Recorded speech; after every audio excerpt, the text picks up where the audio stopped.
This is a 2026 Chevy Traverse RS.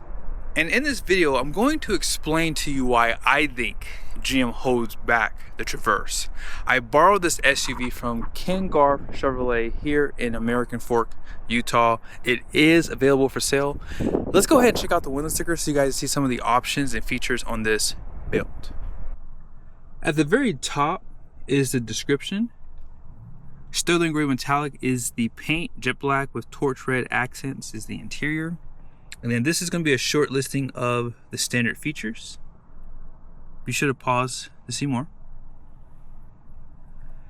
Base price comes in at $57,400, and this has no options on it. So basically everything you see on this SUV comes standard. Destination is $1,895 with a total price of $59,295, and then here the fuel cover is off to the side. So let's talk about it. How does GM hold back the Chevy Traverse? Now, most of you guys know they redesigned this, a couple years ago. And when I first saw the Traverse, I was shocked. I could not believe this was the redesign. And I would probably say I would be more than happy to buy this over a Tahoe because of how large it is and the overall styling. This is truly one of the best. I call it mid-size SUV, but this is probably a full-size SUV because of how big it is. However, the biggest complaint with this Chevy Traverse is the powertrain. And if they were to do a twin-turboed V6, I think this would steal sales from the Tahoe because it would give it more power and a little bit more capacity to tow something too. But regardless of it, this thing looks amazing. And the front end, you guys saw, it has this blackout, also has premium lighting, sequential turn signals with that daytime running light you can see on this side a little bit better. And no fog lights, but these headlights probably do the job for you. The front parking sensors go all the way off to the side, so if you're pulling into a very tight space, this will give you that extra protection right there. A little bit of black painted trimming down below, active grille shutters, and this does have the surround view camera, as they call it, which is 360. That comes standard on this SUV. Now, on the front end for the suspension, McPherson front suspension, you just have that lower control arm right there. Has a fabric material for the liner, and then here are the tires. These are Continental tires, which I've had in the past. Great tire, and we'll see how the road noise is today. But 275/45, 22-inch wheel, 6 lug too, by the way. And as you step back, you can see the side of this thing. It looks big, and it is a little bit bigger than what it was in the past. Has the smart key system for the front and rear doors. More black painted mirror caps here. Cameras to help make up that 360 camera view. No puddle lights down here.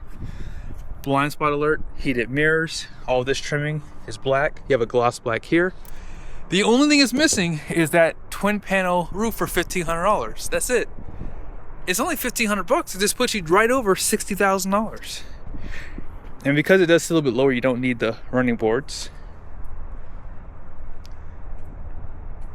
I like the design too of this glass. Now out back, you guys see this has a really dramatic styling. I think this is really where it makes the Traverse.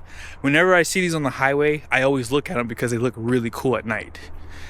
Quad tip exhaust down below.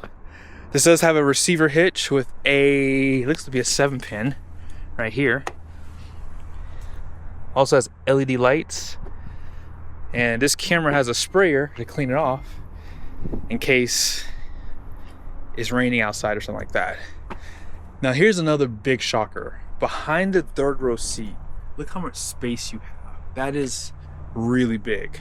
And doesn't just stop there. Below this floor, this has deeper storage than what you see in the full-size SUVs. Now your spare tire is below there, by the way.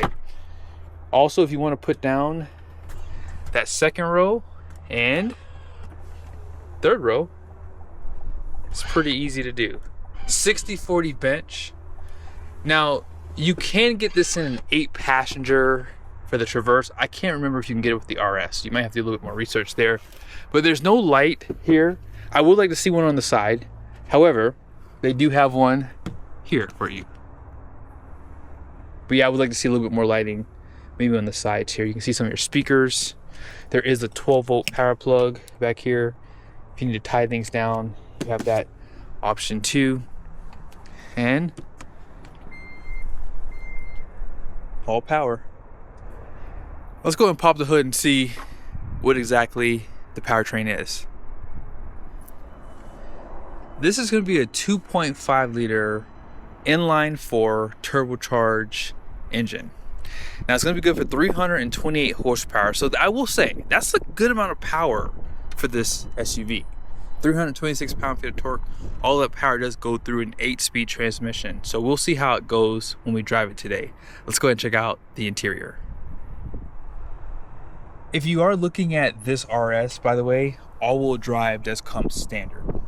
But you guys see here, this is a nice SUV on the exterior, but also the fit and finish on the interior is really nice too. You have auto up and down for just the driver's side, but auto down for everything else, basically. Seat members are right there. Now this seat here is a 12-way seat because the lumbar does go up and down. And I would say decent bolstering too for the front seats as well. A lot of red accents to match what you saw on the door. Red and white stitching right there. 3-spoke steering wheel. And then you have your electronic parking brake, drive modes. You can turn on all-wheel drive, and that's nice. That should help you save more fuel economy because if you don't need all-wheel drive, it's just 2-wheel drive. I like that. Auto stop start can be disabled, and on the dash too, some soft touch here. A little bit of that red stitching. 17.7 inch screen right there too. Let's go ahead and check out the passenger side.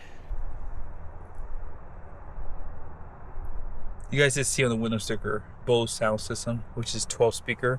I want to say High Country Tahoe is 12 speaker too. 10-way seat because you don't lift the front of this cushion, it just goes up like that basically. So it just goes up and down. So if you're a little bit shorter, you can raise the seat up basically. Like this trim piece kind of flows into the air vents there. All soft touch on the dash. And I mentioned soft touch because I know people don't really touch the dash, but soft touch is good for over time. Like this is all hard plastic. As this ages, it starts to creak and rattle, right? Sometimes the soft touch helps to reduce that. So it's just always worth pointing out. Huge glove box, by the way. A little bit of storage below this floating center console. A little bit of storage there. You have your cup holders, wireless charger where my phone is, and type A, type C USB, 12-volt power plugs in there too. And here they do illuminate this area.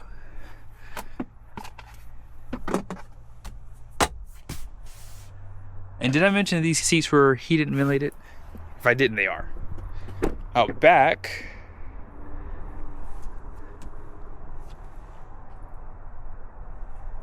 grab handle to get in. On the roof, you have some air vents, lights, and here are the seats. Now, if you need to get in the third row, you can obviously go through the center there, but maybe, just maybe, there's a car seat here, and it might just be easier to allow the seat to lunge forward like that, and then you can just step back here like that. I'm 6'1" and I could do it. Now, this seat would have to go up for me. This seat does definitely sit a little too far away, but you can push it forward. 3 across in the third row. So this is a 7-passenger. Some SUVs in this segment are just 6-passenger when you have the captain chairs right here. They do give you a type C USB, a little bit of storage there. I guess you can call that a bottle holder as well. You have the anchors on the back of these seats. And let's go ahead and jump back over to the driver's seat. So you have an 11-inch screen here, and as I mentioned, 17.7. Push button start, it's right there. Now this button does control that screen, so if you want to go through the menus, it's pretty easy to do. You only have one button to remember. Now this does not have heads-up display. I'm actually a little shocked by that. If you put it in reverse, so they do give you that, as they call it, top-down. You have the standard here, you have overhead, and you have side. So if you suck at obviously parking something this big, this does help a little bit right there. Now hitch up, you have that as well. Now let's just say you really don't want this top view here. You can turn that off, very easy to do. Turn it back on just as easy. You can change the backup lines too. You guys see the dual climate controls on the screen. Also, they have it off the screen. I do like that too. Just makes it a little bit easier personally. I hope they keep doing that. You can adjust the fan. However, you guys noticed there wasn't really anything on this side for lighting. So if you want to get to your lighting, you have two ways of doing it. You can go here, or up here you have more menus that you can select here. Your camera system's in this menu. This does have up to 8 remotes for like your home link. So if you have a garage gate, you have up to 8 for that. Doors and windows, power window lockout, power rear gate opening, so you can customize this too. And ambient lighting, thank you. I wish every GM product had ambient lighting. You can change the colors, or if you want to match this red, you have that option too. Or maybe you want white. Maybe because you're more patriotic, you might go with a blue or something like that. If you have a white SUV, you know, you get my drift, right? And if you get lost, you can go back to home.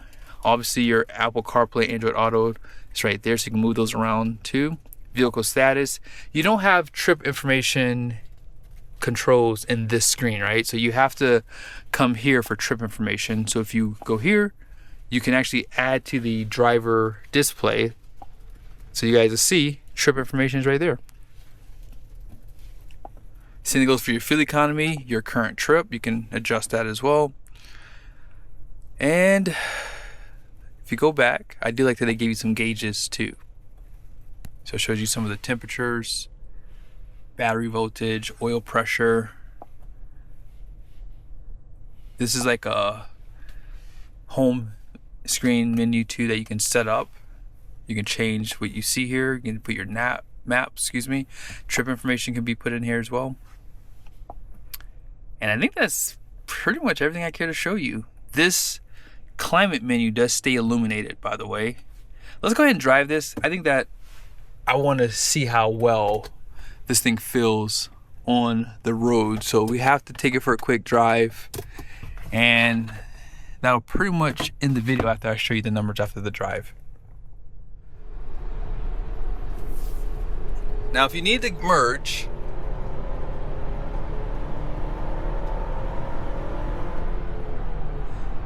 it's not bad. I'm not saying that most people are going to find this like sluggish, but I've done tests in the past showing you guys that this will actually outrun the 5.3 liter V8 in the Tahoes to 60, simply because I am at a higher altitude. You see those mountains over there? We're at like 4,500 feet, give or take, and that's going to really help a lot, you know, with something like this, having the turbocharger. But if I need to get over, let's see, 60, 70, 80, it's not bad. Yes, it would be nice to have a twin turbo V6 in this, but overall I would say that this handles pretty darn good. Now you guys can see visibility is good. The mirrors are a little small, but they're adequate for this. And I would say out the back, with that third row seat up, you can see out the back pretty good too, okay? But remember, GM has this mirror that makes it so much easier to see out the back. You don't have to ever look in the rear because you can have the best visibility with this. And this is adjustable. You can zoom in, zoom out, push it up, push it down. Road noise with these 22s, I actually can hear the air back there more so than I can hear the road noise. These heated seats work really good. And I like the steering wheel design too. They've done a good job overall. I think the main reason why this doesn't have a bigger engine is because it would steal sales from the Tahoe. This thing looks so nice. When you see the things cruising on the highway, they really do look big. They look like a redesigned Tahoe. I think some people might even think that if they saw the Chevy badge and didn't see the Traverse badge on it. But let's go ahead and check out the numbers on the door, and then that'll pretty much end this video. If you plan on towing a trailer or putting this in your business name, these numbers are going to be helpful for you. So the front gross axle weight rating is going to be 3,196 pounds. The rear is 3,527 pounds. Gross vehicle weight rating is going to be 6,394 pounds. So this is 100% write-off, by the way. 22 by 8.5 wide wheels, and payload 1,500 pounds. 35 psi all the way around for the tires. I hope you guys enjoyed the video. Be sure to subscribe to the channel. If I have a chance, I'll have to get one of these and compare it with a Ford Explorer, because there is a Ford dealership here. I just got to go over there and introduce myself so we can start comparing these SUVs, because I would like to see fuel economy, obviously, with their engine configurations and acceleration and stuff like that. So yeah, be sure to subscribe to the channel so you don't miss the upload. See you guys soon.